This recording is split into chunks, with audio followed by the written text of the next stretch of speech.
सुप्रभात स्टूडेंट्स। आज का हमारा टॉपिक है पत्र लेखन।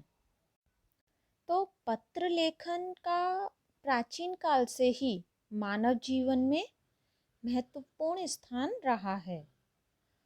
पत्र हमारे विचारों, भावनाओं और सूचनाओं के आदान प्रदान का सबसे सस्ता, उपयोगी और सर्वसुलभ साधन है। आजकल हमारे पास एक दूसरे का हाल जानने व बातचीत करने के अनेक आधुनिक साधन उपलब्ध हैं, जैसे टेलीफोन, मोबाइल, ईमेल, फैक्स आदि। फिर भी पत्र लिखना महत्वपूर्ण ही नहीं, आवश्यक भी है। कई स्थितियां ऐसी हैं जहां केवल पत्र से ही काम चल सकता है, जैसे अवकाश के लिए प्रार्थना पत्र लिखना, सरकारी व गैर सरकारी संस्थाओं के अधिकारियों को अपनी समस्याओं की जानकारी देने के लिए पत्र लिखना आदि।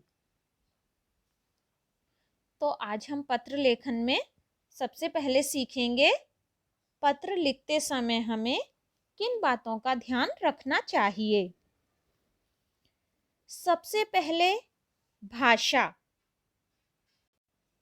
पत्र लिखते समय हमारी भाषा साफ और स्पष्ट होनी चाहिए, प्रभावी होनी चाहिए और विराम चिन्हों का उचित जगह पर प्रयोग करना चाहिए। कहाँ पर अल्प विराम आएगा, कहाँ पूर्ण विराम आएगा, इन सभी बातों का हमें ध्यान रखना चाहिए। अभिवादन, संबोधन और अभिवादन आदि का भी हमें ध्यान रखना चाहिए।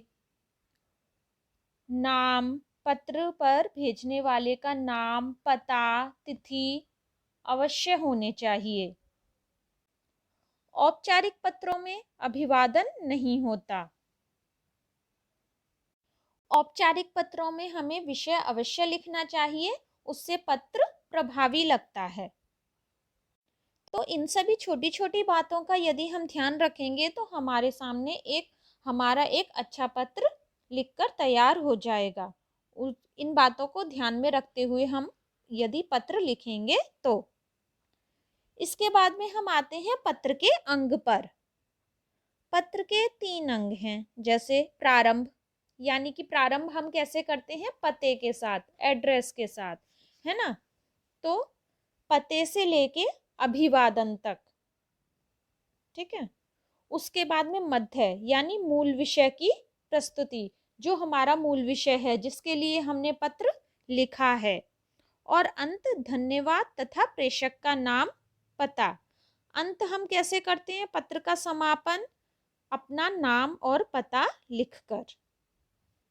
तो यहाँ ये इतना हमारा हो गया पत्र लिखते समय ध्यान रखने योग्य बातें और पत्र के अंग। अभी हम आगे देखते हैं कि हमें पत्र, हम यदि किन किन को लिख रहे हैं, किस प्रकार से उनके लिए हमारे शब्द बदल जाते हैं।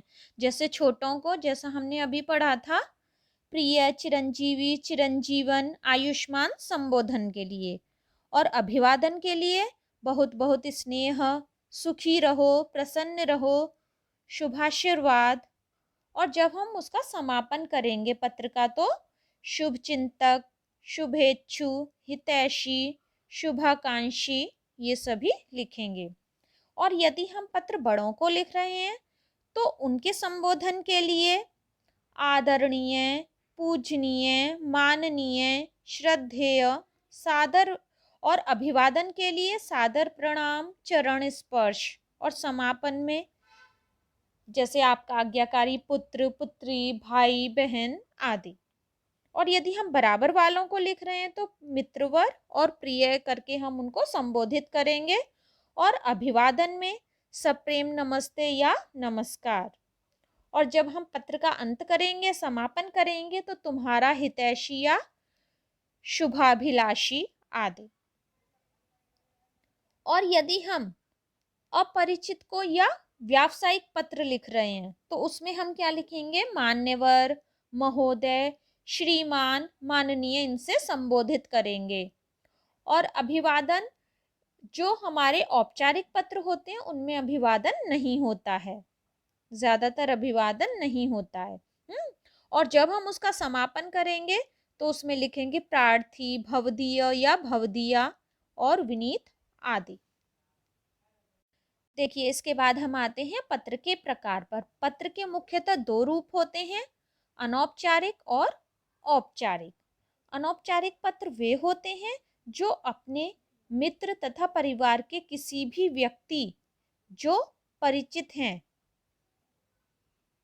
को लिखे जाते हैं, और औपचारिक पत्र वे होते हैं जो किसी भी कार्यालय या संस्थान से जुड़े व्यक्ति को लिखे जाते हैं। हम एक बार इनका प्रारूप देख लेते हैं। सबसे पहले औपचारिक पत्र का प्रारूप।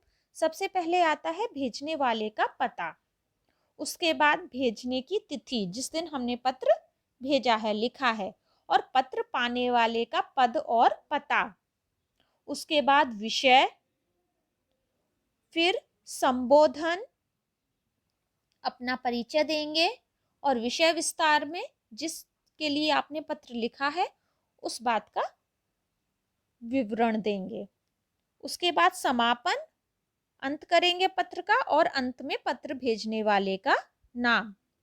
इसी प्रकार से अनौपचारिक पत्र में क्या करना है, सबसे पहले भेजने वाले का पता, भेजने की तिथि, संबोधन, यानी हम उनको कैसे संबोधित करते हैं, माननीय या आदरणीय करके, वो। हाँ, उसके बाद अभिवादन, फिर कुशल मंगल पूछेंगे कि यहाँ सब ठीक हैं, आशा करते हैं कि वहाँ भी सब ठीक होंगे, इस प्रकार से।